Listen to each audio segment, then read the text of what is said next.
وعباد الرحمن الذين يمشون على الأرض هونا وإذا خاطبهم الجاهلون قالوا سلاما والذين يبيتون لربهم سجدا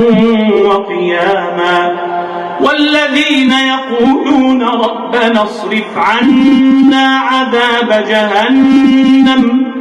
إن عذابها كان غراما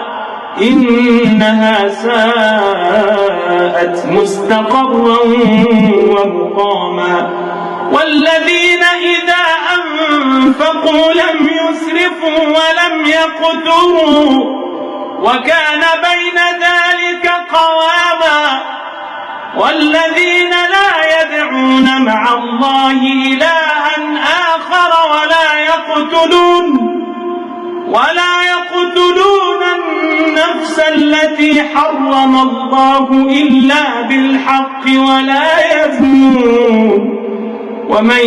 يفعل ذلك يلقى أثاما يضاعف له العذاب يوم القيامة ويخلد فيه مهانا إلا من تاب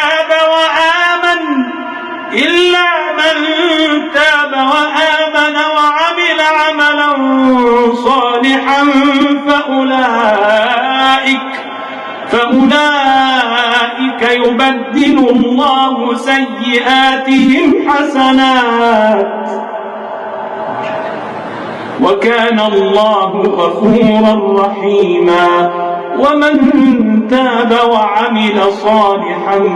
فإنه يتوب إلى الله متابا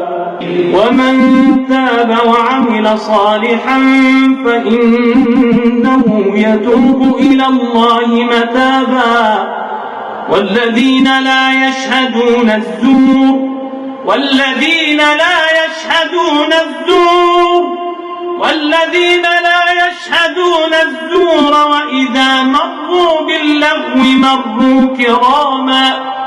والذين إذا ذكروا بآيات ربهم لم يخروا عليها صما وعميانا والذين يقولون ربنا هب لنا من أزواجنا وذرياتنا قرة أعين واجعلنا للمتقين إماما أولئك يجزون الغرفة بما صبروا ويلقون فيها تحية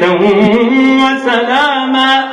خالدين فيها حسنت مستقرا ومقاما قل ما يعبأ بكم ربي لولا دعاؤكم فقد كذبتم فسوف يكون لزاما.